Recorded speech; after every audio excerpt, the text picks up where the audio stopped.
Welcome to the Old Man and the Three with JJ Redick and Tommy Alter, brought to you by 342 Productions. This is episode 159, the Dunker Spot. We've got our friends Nekias, Duncan, and Steve Jones joining us a little bit later. Tommy, couple of, I would describe them as lackluster games, given that we've been spoiled throughout these playoffs, and it seems like at least one game every night has been spectacular.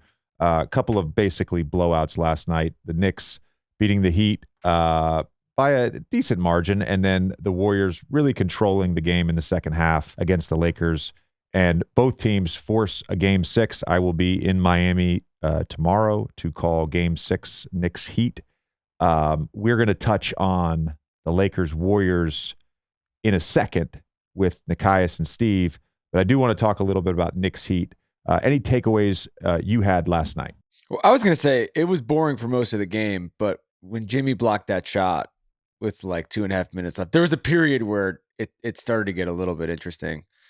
I think that, I guess my takeaway was the Knicks got their hustle. They got like their scrap back, which is what they've been missing. The Heat have been leading all playoff teams in basically every hustle stat, and it felt like the Knicks finally turned that around. But then also Jaylen. I mean, I'm just curious, like I don't know what else we can say at this point, but 48 minutes and just putting a performance like a historic Knicks performance was pretty amazing. What'd you think?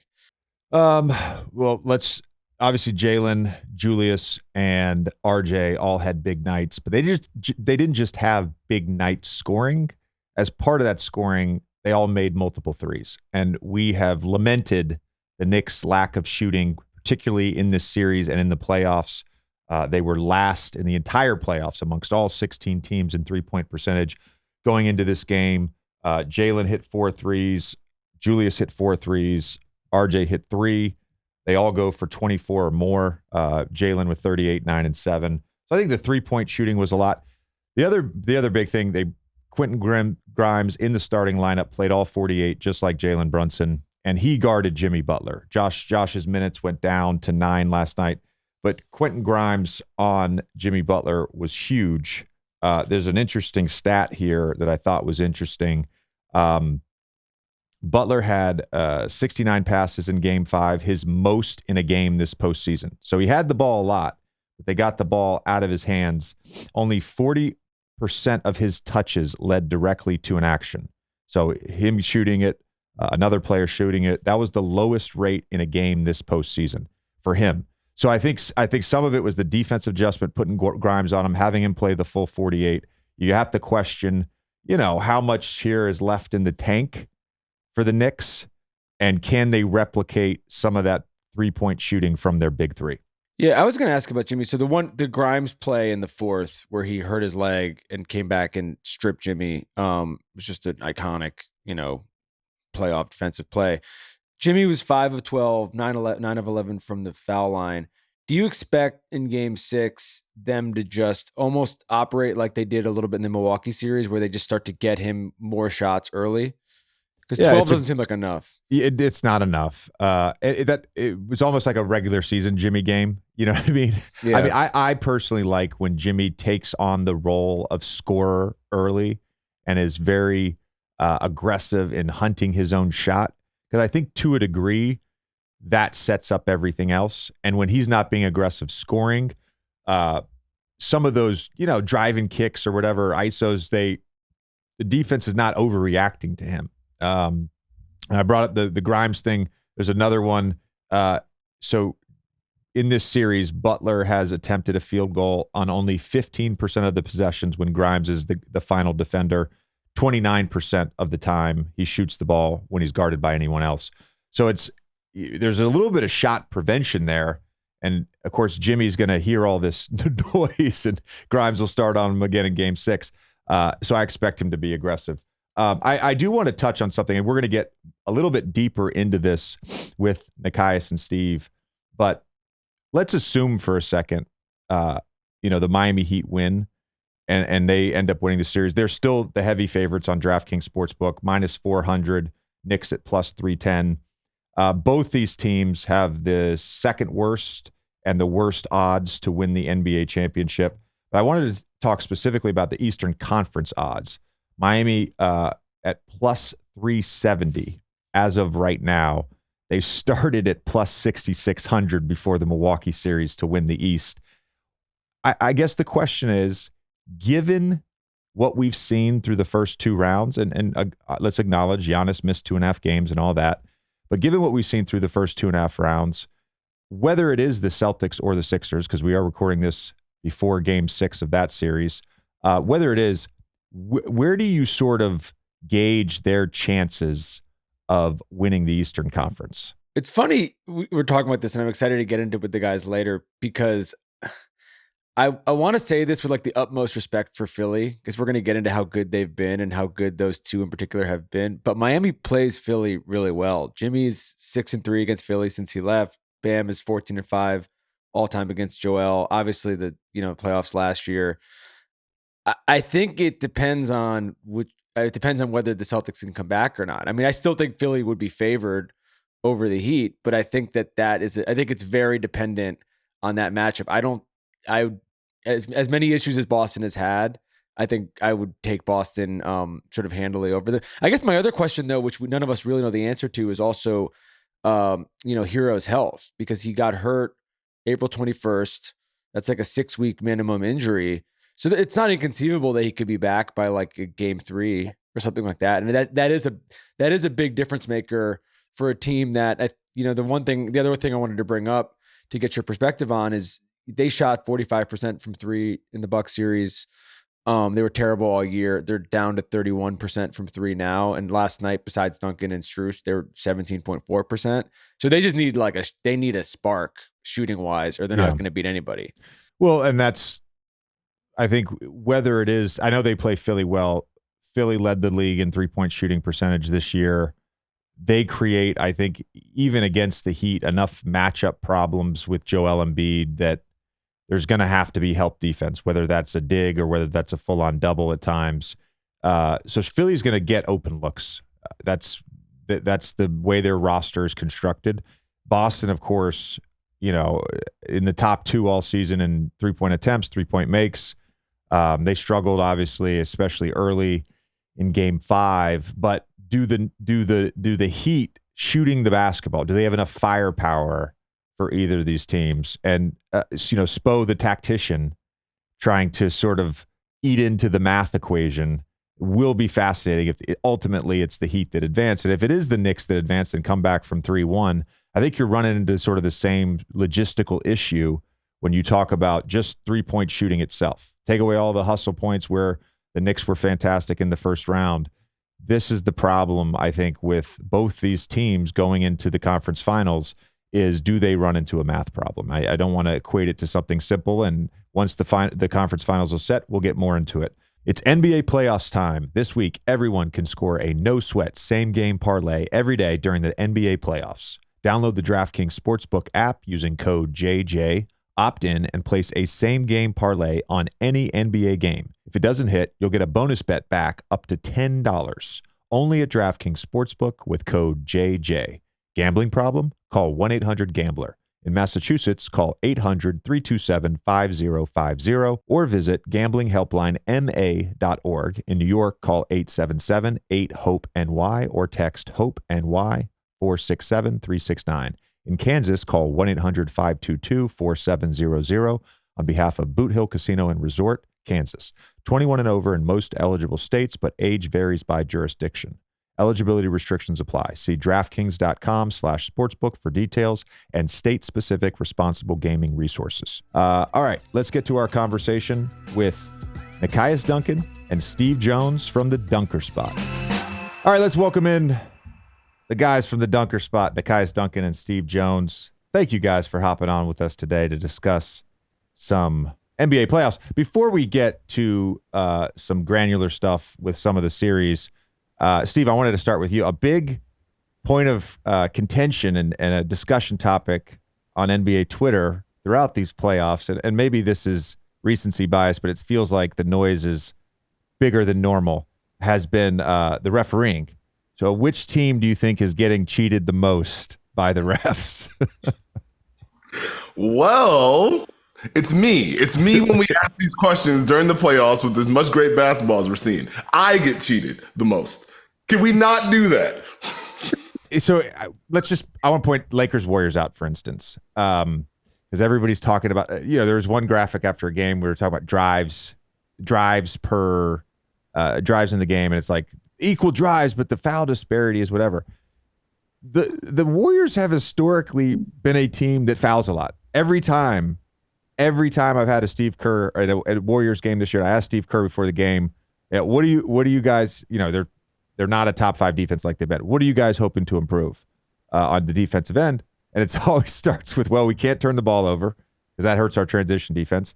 And we got to stop fouling. Like they're self-aware about it.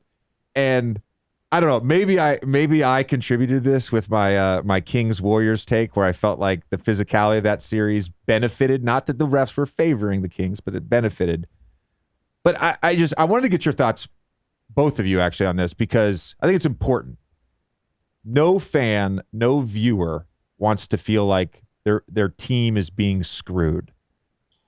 I believe that argument that my team is being screwed, I just inherently don't believe in that argument. And I lived it. I never felt in any playoff series like the refs were fucking us.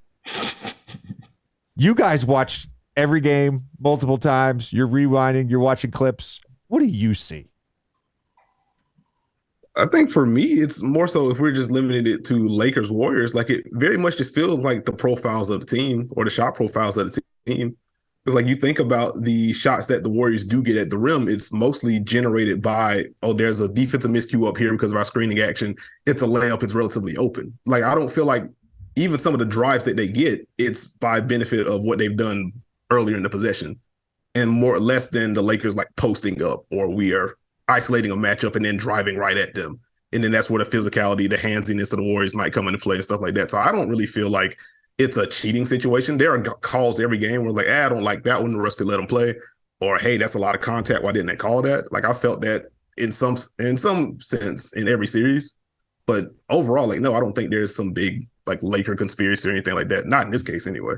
No, it ties in, I think, to, as Nekias said, how the teams play. So the Lakers in the half court, they can get a little bit muddy. They have to drive. So they're going to drive more. They're more reliant on that. The Warriors, they struggle to contain their penetration. And then on the other end, they're not going to drive as much. So I think each series is different. Each team is different.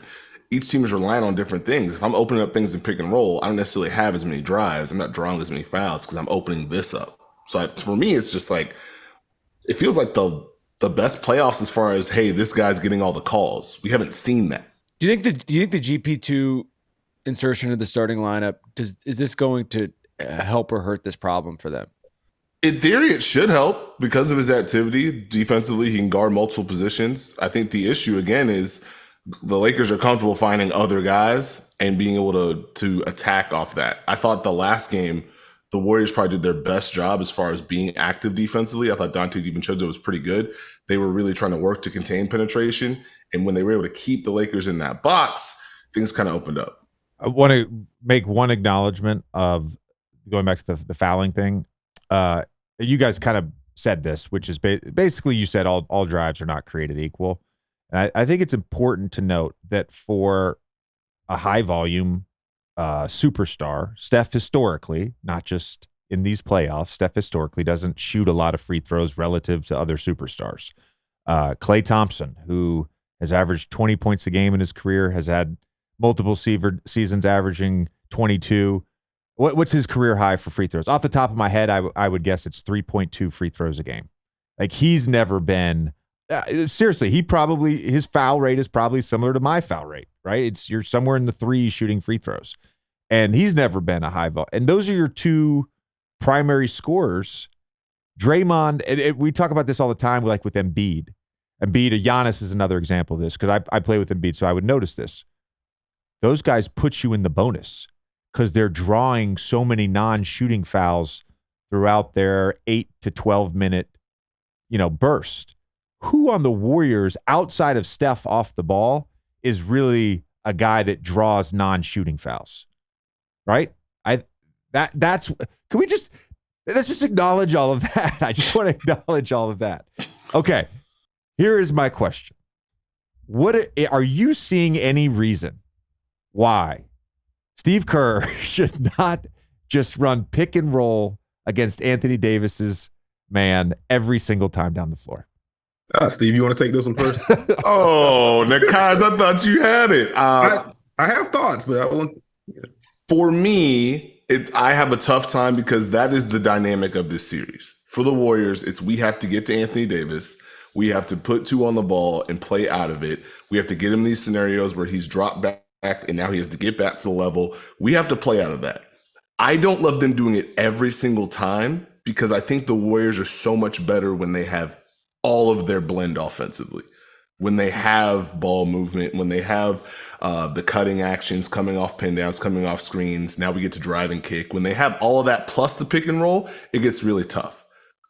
If you only go pick and roll and the Lakers say, cool, Anthony Davis switch, or cool, Anthony Davis 2 on the ball, we're helping off these non-shooters and you don't have the lineups, I think you get stuck. So I like it, and I think they have to answer that question. I don't want them to hit it every single time.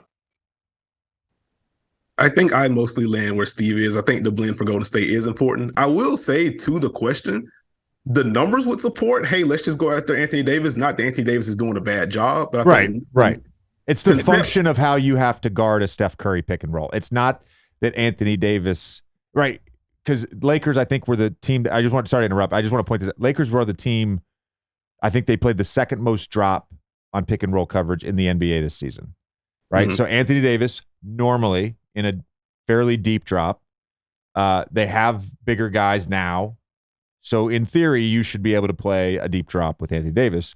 Steph changes that entire equation. Right. Mm-hmm. And even in this series, I was looking at Texas Spectrum a little bit earlier today. On trips featuring a pick and roll defended by Anthony Davis, they're at 1.2 points per possession. That is not the mark of an elite defender. Again, that's not Anthony Davis's fault. A lot of this is, if we involve Anthony Davis, who's behind him? And that's where him playing at the level, or as we saw a lot in Game 5, a lot of switching. If we get Anthony Davis out here, now we can open up everything else. And so I think there is room to shift to more pick and roll in general. Like, I'm fine with that balance being shifted to more pick and roll. I don't think it should just become like the 2018, 2019 Rockets or something where, okay, this is just what we do. And we play out of this and then we have fun and we win or we lose. I don't think they can lose the essence of who they are in that degree. Did you see anything different in how they were using Wiggins last night? Yeah, used a lot more as a screener in this one. I think we saw the shift in the second half of Game 4, where Anthony Davis started on Gary Payton II, and then in the second half they went to Andrew Wiggins. Andrew Wiggins was used a little bit as a screener in that game as well, but then you look at where Gary Payton II is. If he's spaced, that's more help behind that, so you can still kind of play that aggressively for Anthony Davis. More Andrew Wiggins, you get him in the action. The Warriors end up, or the Lakers rather, ended up changing their coverage. It went to more switching from there. And again, they were able to play out of it from there. Wiggins used 12 times as the screener in pick and roll last night, 6 times with Davis as the defender, and that resulted in 10 points. My math, I don't even know what that is, but I believe it's 1.67 per chance on those 6 screens, right? That's right?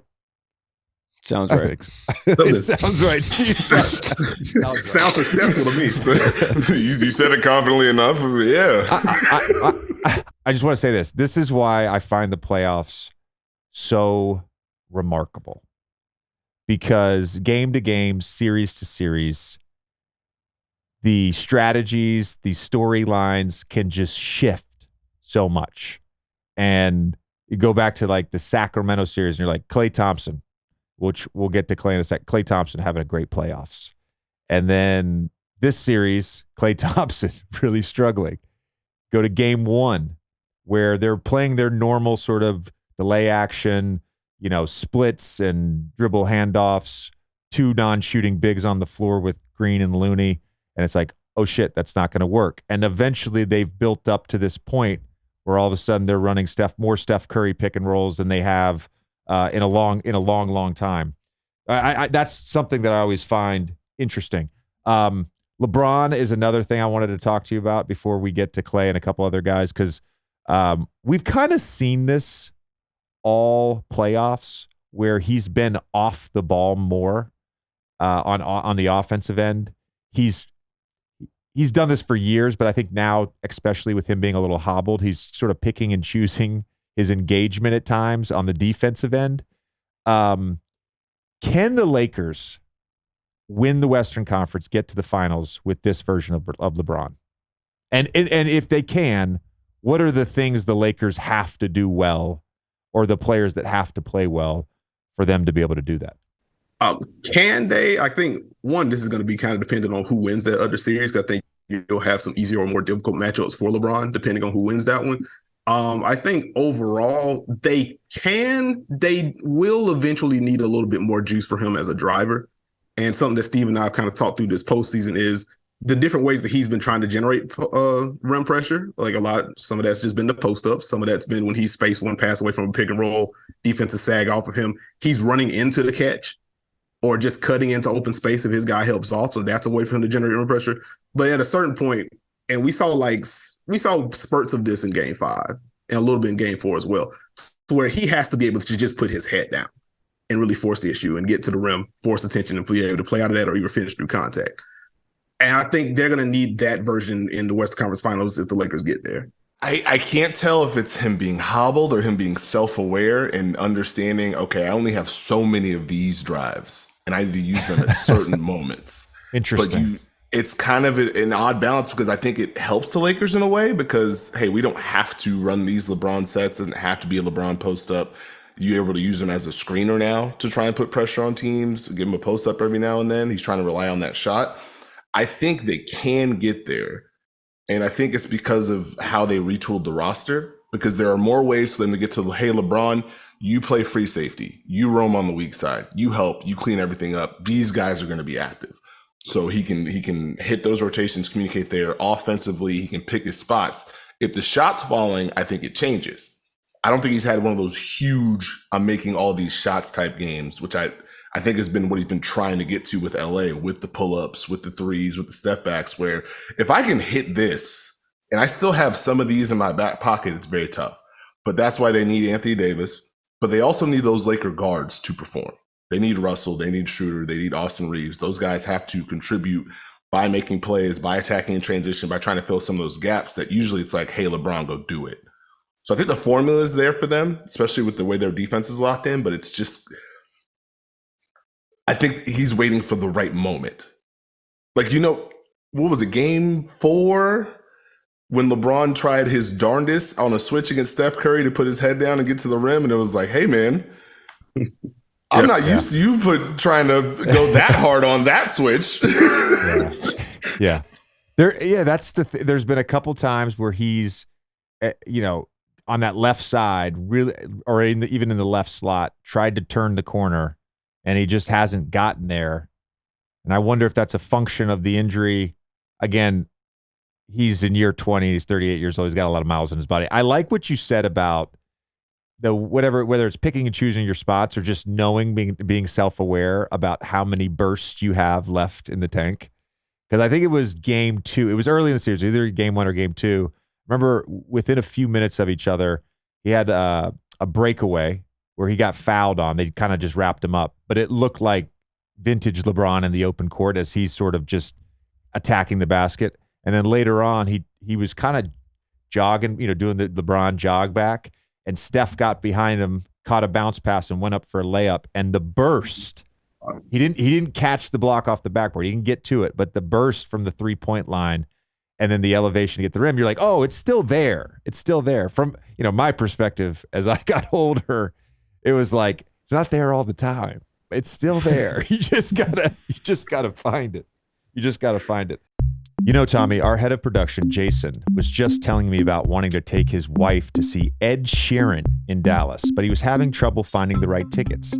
I told him to check out Game Time, and I'm happy to report back he not only found the right tickets immediately, which was evidenced by approximately 45 IG stories from the concert, but who can blame him? It was Ed Sheeran. Game Time is the fast and easy way to buy tickets for all the sports, music, comedy, and theater near you. I've been checking Game Time for NBA playoff tickets. They've got flash deals, last-minute ticket, and images of seat views. Buy tickets in a matter of seconds, just 2 taps and you're set. Tickets are sent directly to your phone, so you never have to dig through your email. Be like Jayson. Snag the tickets without the stress with Game Time. Download the Game Time app, create an account and use code OLDMAN for $20 off your first purchase. Terms apply. Again, create an account and redeem code OLDMAN for $20 off. Download Game Time today.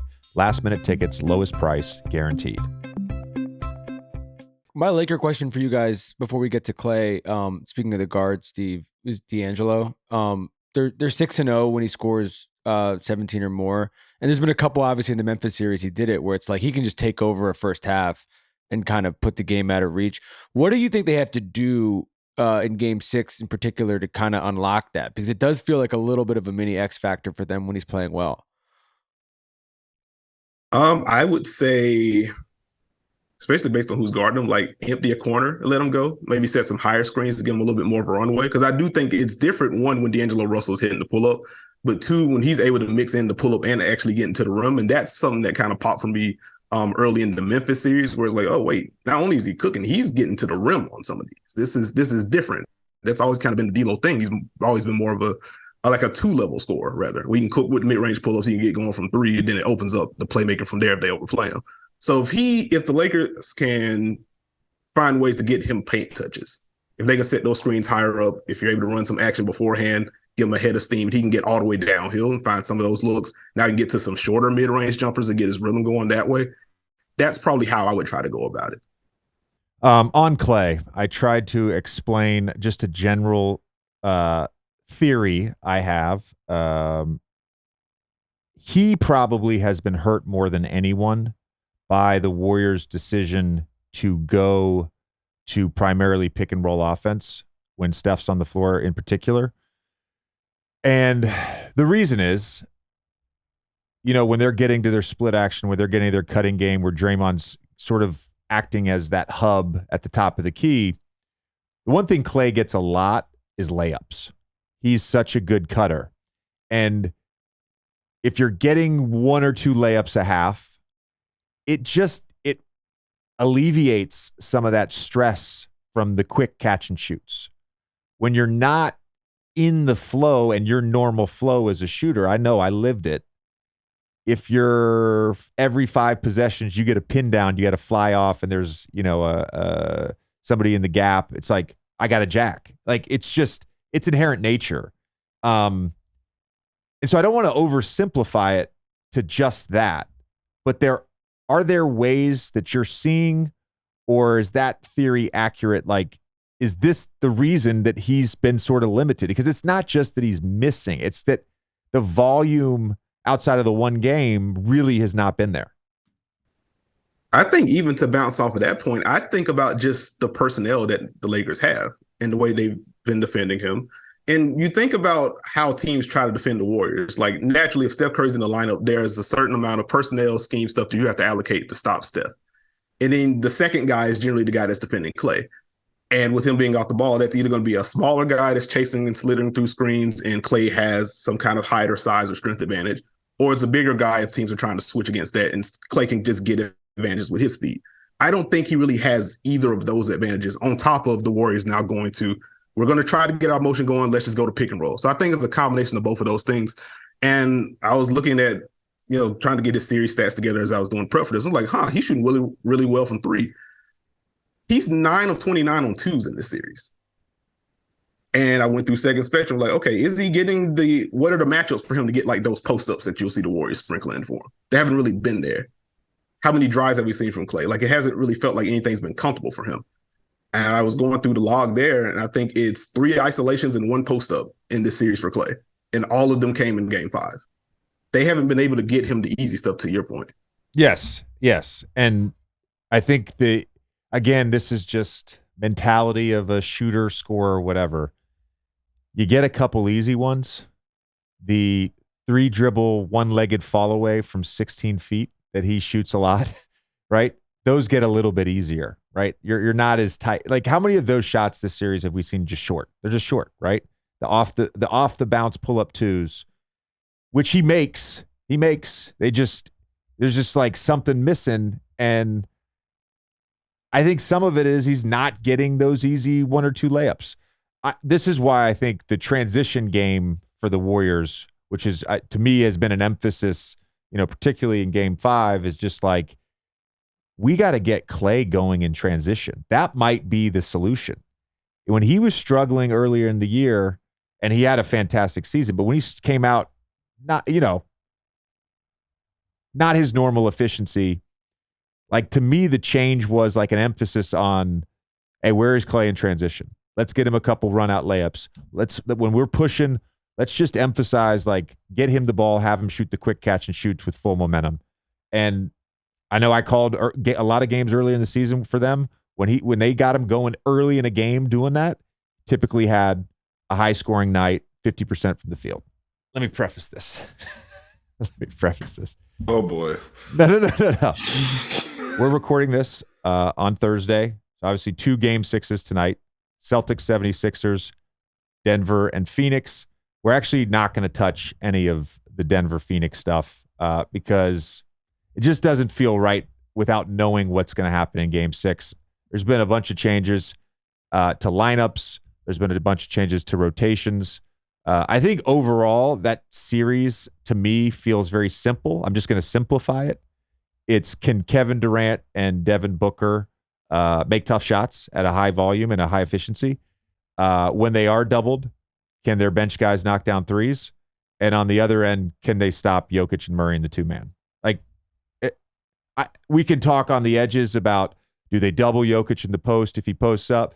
Can they contain Michael Porter Jr., not let him get 4 or 5 3? Like, yeah, Bruce Brown's been great off the bench, but nuts and bolts, that series, that's what it is, right? I don't want to sort of speculate on game 6. I do, however, want to talk about Celtics 76ers because I think there's a lot there to that series. I've found this series in particular fascinating. I want to start actually with Brown and Tatum. They both made All-NBA yesterday. Brown is now eligible this offseason for a 5-year, $295 million extension. Tatum will be eligible next offseason for 5 for $318. Do we ever think we'd say that in the NBA? 5 for $318. That's a bag. I said this yesterday on First Take. I want to get your guys' thoughts on this. So, talk about Missoula in a second. We'll talk about their late game execution in a second. We'll talk about how I think they've gone to too much ISO in a second. It's not a fatal flaw. They've been to Eastern Conference Finals. They're 2 games away from an NBA championship, potentially one iconic Steph Curry game away from a championship, with his Game 4 performance in the TD Garden. But the inherent conundrum of Brown and Tatum is that there's redundancy in the skill sets. How much complementary 2-man game can you play with them? You look at some of the other teams, right? Curry and Green pick and roll, or Green with the ball, Curry off the ball, Anthony Davis, LeBron, Jokic, Murray, of course, Embiid, Harden. It seems like other teams, when it's like, hey, we just need a bucket, or we just need a play that's going to give us good offense, we have something to go to. It seems like the Celtics at times, they're like, my turn, your turn. And it tends to, at least in my eyes, and Second Spectrum will confirm this at least for games 4 and 5, it seems to my eyes that is just like the basic knee-jerk reaction that the Celtics have when things get tough, is like, oh, we just need to ISO Jayson and Jaylen. Thoughts on that? I think that is a fair read. Like, I was looking it up again a little bit earlier. Jaylen Brown has set 9 on-ball screens for Jayson Tatum in this series, or in this postseason, rather. That's not a lot. And it's kind of similar to the Kawhi Leonard, Paul George ordeal, where both of those guys are elite. Obviously, when those 2 guys on the floor together, your offense is better. You can space one of those guys one pass away, things like that. But in terms of using them together in off-ball actions, or just using them together in pick and roll, it's just going to be a switch. They're like-sized bodies, and because they're the 2 best players, like, you're just getting the 2 best wing defenders from the other team. You're not going to get a lot of leeway there. And I think it kind of zooms out to Boston's bigger issue. If you are trying to maximize both of those 2, and I've talked about this with Steve, where I love when they're running like delay action with Al Horford or Robert Williams, and you have one guard, you have Derek White setting a screen for Jaylen Brown on one side, and you have Marcus Smart screening for Jayson Tatum on the other side. To even maximize those 2 together in those actions, someone else has to make the decision for them. And I think when you see any kind of slippage from like Marcus Smart in particular as a decision maker, it kind of exacerbates, okay, what is the process for Boston right now? Why is the half court offense going a little haywire right now? And that's beyond, hey, does Jayson Tatum have his pull up going? Which for large portions of the series, he hasn't had the pull up going. Will Jaylen Brown make the right decisions if he has a tilted defense? We can get into some of the tunnel vision or some of the missed passing reads or things like that. I think it's been a little undersold, like to your point, like I guess just the inherent personnel issues that they have with those two together. Not that they need to break them up. They're obviously very good. You can amplify them still, but it's not as easy as like Harden and Embiid. You can't switch that, or in theory, you can't switch that. They're really good, but also it's just two different body types, two different defenders that you're allocating to those guys. It's just different in that regard. I think that's where they have to have the awareness, though, and understanding. And that's why the ball movement and the drives are so important. When Boston does use them together, it's usually in waves with an action where maybe Tatum's a screener for Marcus Smart. We don't have anything. You swing, and now you have to deal with Jaylen Brown. It's got to be that kind of conjunction for them. And they don't hit those notes enough, especially with this series, especially with the Sixers switching more. And if you don't have necessarily the matchups to where, okay, this makes sense to ISO Tatum here, or this makes sense to ISO Brown here, and this makes sense to keep one pass away because they're going to help, you get stuck with this, where it's like, why is Jaylen Brown not shooting? Is Jayson Tatum not attacking? And you can see one of them has it going, but it doesn't change how the defense treats the other, or it doesn't change what the defense is willing to open up. I think that's the tricky part, because Jayson Tatum loves that D'Anthony Melton matchup. I'm sorry. We've seen Jaylen Brown have multiple spurts of, hey, I got it cooking, but they're just singular events. I was going to ask what you guys made of Tatum's slow starts, especially the last two games. But then do you think that leads a little bit to them going away from Jaylen in the third and fourth, because it's basically like they're just trying to have Tatum establish himself? Like this sort of the third quarter, it's like he's got to get it going. He's got to get it going. And there was a lot of criticism of them in game 4 about why does Jaylen not have a shot in 7 minutes or whatever it is. And is it because it's almost like an overcorrection to the fact that he started so badly? I think that some of it, and I think even on a more basic level, like Jayson Tatum just draws more attention than Jaylen Brown does. So even when he doesn't have it going, he's still going to be the guy that draws two in some way, whether it's just someone from the weak side peeling in or depending on who's defending what, like that's just two to the ball. He's going to get that more than Jaylen Brown will. So it's just going to be on Jayson to kind of unlock things, especially since they do have some slight issues with using those two together. Until the first half thing, like looking that number up was funny. Jayson Tatum had 39.2 touches in the first half in this series. Jaylen Brown at 34. Second half is 37.6 for Tatum. It's 26.2 for Jaylen Brown. Like it's a drastic drop off. And it kind of bleeds into like JJ's point, like the my turn, your turn of it. And to your point about trying to get Jayson going, it's even more important to get him easy looks or just to have the pull up going in general. So you don't have to kind of force feed him looks in a way. Wait, those touch numbers were from this series in aggregate? Yes. Okay. All right. Because for a second I thought they were for game 5, and I was like, how do you get 26.2 touches? No. That's for the series per second spectrum. Explain that shit to me. I like what you said about the decision maker, right? Somebody else being the decision maker. So think about the one set that they probably run the most, and they ran at the end of game 4, is that V2 action. It's a typical late game set for them. So there's a ball handler, there's a person on the right side high post, there's a person on the left side high post. There's a number of actions you can do out of that. You can run a straight pick and roll. You can run a pick and roll to a flare. You can try to navigate a favorable matchup with just running a straight pick and roll and everybody spreads out. You can hit one of the guys in the post and then play split game out of that.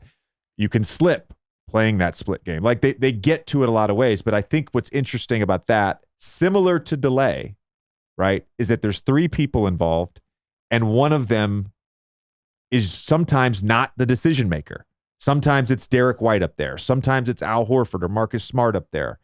And again, this is the inherent sort of thing with this team and this offense, especially, I think, late game, is you can't just run chase action with Jokic and Murray, where Murray's getting guarded. He can, like at the end of the second quarter in game 5, Bruce Brown was getting guarded by Cam Payne over in the corner. And Denver said, let's hold for one shot.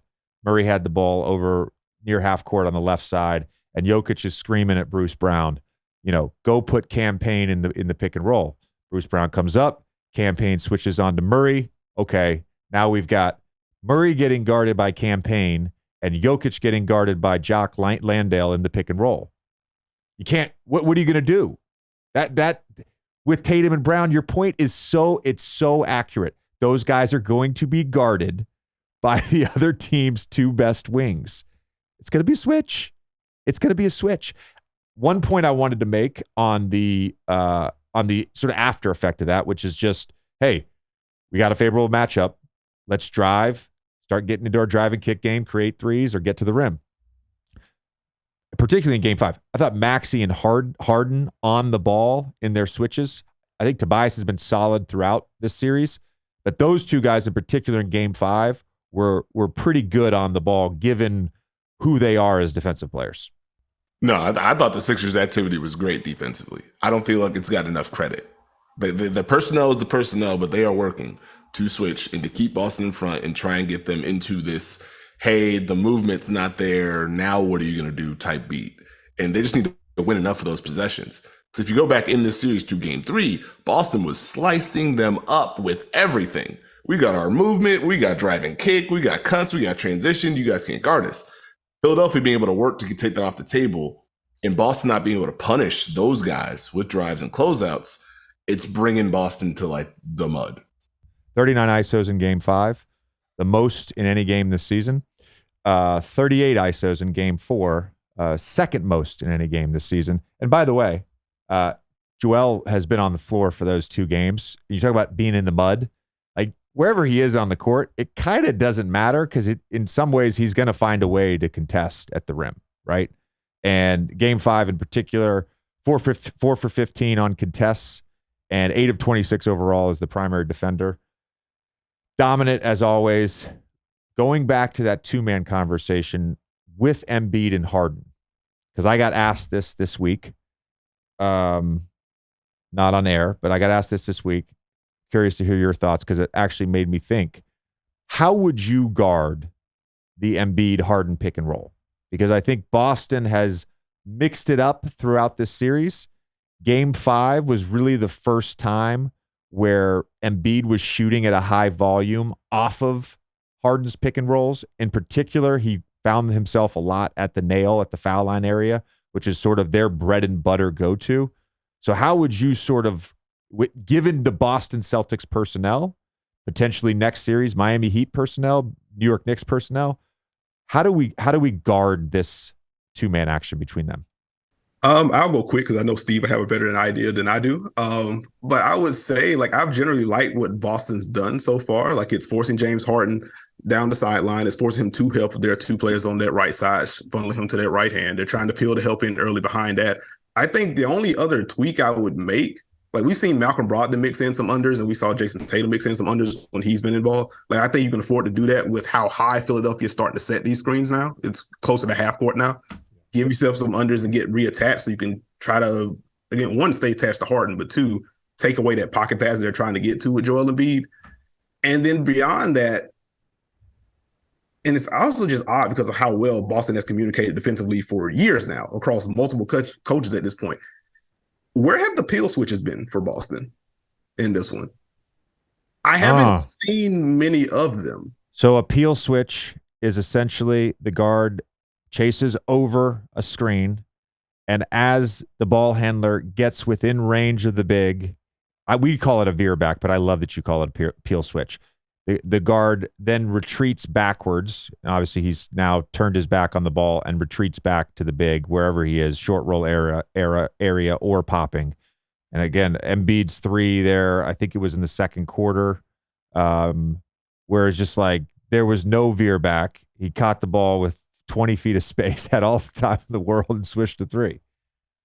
Yeah, it's like I think because you're also trying to peel someone in around the free throw line anyway, it kind of, one, you take away that pop or you take away the catch and drive. And if he does try to drive you, you're going to have two defenders there.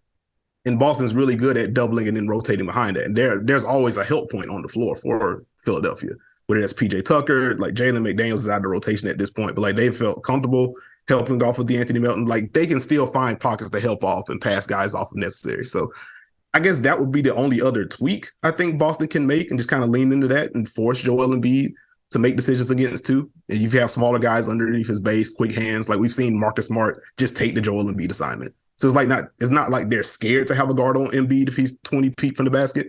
That's probably the only other thing I can think of. Yeah. To the peel switch point, I think they like it sometimes when they set those really, really high pick and rolls at half court. They'll mix it in. I think they need to add more switching. I would go with a mixture. I think you can't show these guys one thing. So you have to throw in the drop. You have to try and help on the pocket. You have to throw in some switches. You just have to try and get James out of a rhythm and then trust your help and your weak side. Because most teams around the league said, hey, you two are a drop now. And James was like, cool, one dribble, pocket pass. Let's have a great year.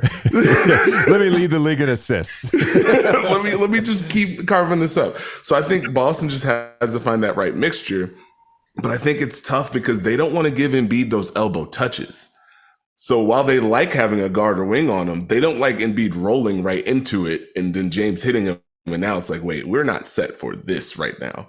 So it's like they have to find that balance. But with their personnel, I just think mixing your switches, keeping with the drop, trying to bother James with the help, taking away reads, trying to pressure there. I think that's probably the key.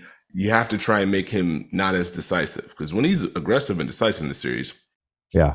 So on a point that Nekias made, I want to bring this up. Overall, you are correct. They've done a good job of funneling James Harden to his right hand. So in the Harden-Embiid pick and roll combination, when he goes to his right hand, which has been 50 times, they're getting 1.03 points per direct pick. When he goes to his left hand, which has been 29 times, they're getting 1.5 points per direct pick. Here's the problem. 21 of those 29 times happened in Game 4 and Game 5. And in Game 5, he got to his left hand 8 times, 1.71 points per direct pick. My observation from the jump in that game, one team felt real comfortable offensively. One team did not feel comfortable. And a lot of that had to do with PJ, Melton, Tobias, I thought, early. Maxey and Hart, like the dictation of where I want you to go and what I'm going to take away was much more physical on the Philly side than it was on the Boston side. I was going to add one thing real quick. Tyrese Maxey, I'm glad you brought him up because we've talked about this, the Harden Embiid, what can Boston do? The answer could just be Tyrese Maxey because if they're just going to stay that far back on his plays, we've spent our defensive equity on James Harden and Joel Embiid. We cannot deal with you flying around shooting these threes because we did not budget for that. And so that's always the fun part of the playoffs when you reach and you grab this point and we're talking in the series and it's just like, oh, that guy's playing really well too. What are you going to do now? Have you guys seen James's, like, I was trying to think about James's mid-range when it's been like this. I was thinking about like 2015 when they lost to the Warriors in that series, when he hit that Game 4, I think we had 45. Like, what's the JJ when you think about even him, about his progression of his game with D'Antoni and everything like that? Like, when has he been like this? Well, so I want to hear these guys' thoughts, but my general observation is that he just went completely away from anything mid-range related, which was a strong point early in the Rockets' career in OKC. Started bringing back the mid-range a little bit last year, and then especially in this series. But I think overall, like, he's now reverted back, although he's not finishing great at the rim. He's now reverted back to sort of being a three-level scorer. It just seems like the mid-range for like years was a last resort. And now in that drop, particularly when he puts a player in jail, if he can get deep enough, he's totally comfortable just shooting a little step back from 10 to 12 feet. I think it's a great counter. I go back to the start of the season where I saw him start to hunt it against the drop, and I was like, oh, he's looking for this now. I think it's a self-awareness part where it's like, okay, I don't have the burst every time to get all the way down here. And if y'all are going to play drop against me, I need to have something in my back pocket. It can't just be the step back three. So let me explore this space. I can always hit Joel. But if you're still here, I have this space. Let me take this step back. So now I can mix in those drives when I can find the turbo button, but I can still score and be a threat. And I think it's really tough to deal with because he's really good at not letting the defense recover. You're kind of worried about getting in front. Big doesn't want to let Embiid just roam. Here we go, right here. I want to move on, and we'll obviously see the results of this Game 6 tonight with Celtics Sixers. We'll see the results of Game 6 of the Nuggets. You guys will recording a podcast tomorrow on Friday, right? You always is that correct? Or are you recording later today? That's the plan, Friday. Okay, so we'll have Game 6 reacts from Steve and Nekias for the games tonight, and then obviously Tommy and I and Steve and Nekias will hit all of the stuff over the weekend on Monday. I do want to get to Knicks-Heat real quick, and I want to start it this way, because I'm broadcasting the game tomorrow, and with RJ and Ryan Rucco, and because we're the early game, we'll have a nice little open. You know, when you do the late games, you might get 90 seconds. Sometimes you don't even get an open. We've got a nice little open here. Okay, Knicks coming off a win. We'll start with them. Nekias, if there was one thing in the open tomorrow that you would want to talk about with the Knicks, what would it be? I think it is a combination of the decisiveness from Jalen Brunson. Also, he just played all 48, so that's cool. But I think it's the decisiveness of Jalen Brunson, and I think the ways that the Knicks made sure that he had space to operate with. Because I think so much of what Miami's game plan has been is, hey, we're going to throw length on him. A little bit later in the series has been Gabe Vincent on him, but we are going to have help peeled in. We're going to make sure that you can't pick which side you want to go to. You can only win in this way. You're going to be contested when you do it. And I think with the combination of Jalen Brunson operating faster, we got some RJ Barrett space one pass away, but as they flow into this empty corner pick and roll with Jalen Brunson, he's now cutting to the right corner. And so now the help is turned, and now Jalen Brunson can go to his left or his right. And then he's attacking that space immediately. I think the way that they open it up with a little bit of cutting and relocation, emptying the corner a little bit more, and then just flat out picking on worse defenders, it felt like more than they have all series long. I think that was the big thing that kind of opened up Jalen Brunson. And by the way, the Heat are still up in this series, 3-2. What do they have to do tonight, Steve, for them?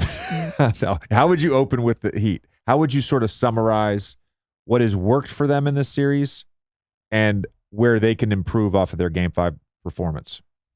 Well, I don't want to bounce right off Nekias' point, but their defense, their help against Randall and Brunson are huge. It's their ball movement and their ability to generate shots. Their ball movement and cutting and shot making against the Knicks' early help and rotations has been the most fun part of this series for me. Even non-Jimmy Butler, when they can get the Knicks to react, when they can force rotation, they're getting to their drive and kick because the Knicks can't load up like they had in the Cavs series or like we've seen them at times in the series. When the Miami's able to make quick decisions and get the Knicks scrambling, they usually get good looks. If they're able to get looks outside of just Jimmy Butler double teams, it opens a whole lot up for them. So that's the one for me. If they can make the Knicks defense pay and they can open up shots for themselves, they're going to be in a good spot. So even in the loss last night, it was 52-8 in terms of bench scoring, and it's 168-70 now for the Heat in the series. It's obviously been a factor throughout. Is that a gap that you guys are concerned about, or is it like Jalen's playing 48 minutes, Grimes playing 48 minutes, and it doesn't really matter because it's like the best guys are out there? I think that was Tibbs answering the question about the bench gap, honestly. Yeah. Okay, well, Emmanuel quickly hasn't given us what we thought he would offensively. I think before he got hurt, it was a pretty good defensive series for him. He went down, they tried Deuce McBride, and the Heat pretty much just did not guard him in the little bit of minutes that he played. And it's like, all right, fine.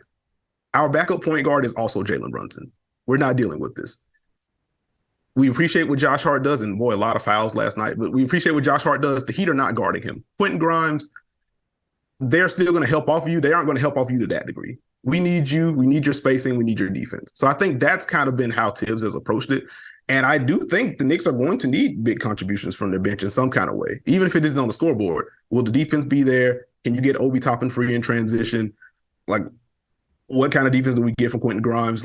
How do you open things up in that way? His usage as a screener as well. I think the bench is going to have to close the gap some if they want to tie the series up. You guys are hoops junkies. I want to end with this question. I feel like we've been treated to some incredible basketball in these playoffs. Individual performances, Steph Curry's Game 7, Devin Booker throughout, Kawhi early. Just like not a lot missing from these playoffs. And then we have the Knicks-Heat series. Like my hot take is that like I've had more fun with Celtics, Sixers, Heat, Knicks, Nuggets, Suns than I have with Lakers, Warriors in terms of like breaking stuff down. That's my hot take. I think there's been a lot, especially with just what these defenses are trying to do in Heat, Knicks in particular, and the way that they're trying to open up space, the way that the other teams are trying to restrict space. Like that's been a lot of fun for me. That could just be me and my nerd brain being keyed in on defense. I say, is that also their fans are less annoying about the ref shit? Because it feels like that's no. I will say like staunch competition in the second round overall, but no, you're not getting a relief of ref talk with Heat or Knicks Twitter. I can personally attest to that one. It's probably because there are those games where neither team can make a shot and each team doesn't score for 4 minutes. So I can understand if someone said that. I've enjoyed the battle, had real hoops. Oh my God. By the way, I'm excited about calling the game. Anytime you get a playoff game, it's gonna be great. I think viewing one of these games, which I went to game 2 in New York, I think viewing these games in person are a much different experience than viewing the games on television. I'll just say that. That makes sense. Okay, Nekias and Steve, we actually have one more question. The last question, the Roback question. Reminder to our viewers that you can use the code OLD on roback.com for 20% off your first purchase. RHOBACK.com, code OLD. Nekias and Steve, what is your favorite reality show and why? Oh, I'm going first because Nekias is in trouble. Give me The Bachelor. Give me The Bachelor. Give me The Bachelorette. Give me Bachelor in Paradise. I've been watching for years. Amazing franchise. I love every bit of it. It's nonsense. I'm in every year. Nekias, what you got? Oh, geez. This is literally the worst question you possibly could have asked me. I am not a big... Have you watched a reality show? Like in my teenage years? Like I haven't watched one in a long time, man. Matter of fact, I think the last one I saw was, I want to say season 1 of Love is Blind. And that was what? That's during the pandemic, no? Great show, though. That first season came out. So like that was a lot. That's a good All right, so the Bachelor franchise and Love is Blind. All right. Love that those are your two favorite reality shows. That's great. We'll have some upcoming content centered around Nekias and Steve and their love or dislove of reality shows. You all know I'm a huge fan of Roback. Nekias and Steve, we're going to send you guys some gear. And again, that's roback.com, code OLDMAN. Nekias and Steve, wonderful as always. Appreciate you guys. Everybody go check out the Dunker Spot. Subscribe to them wherever you get your podcast. And as always, now you can find their podcasts on the OM3 JJ Redick 342 YouTube channel. Thanks, guys. Appreciate it. Thanks, guys. Thank you.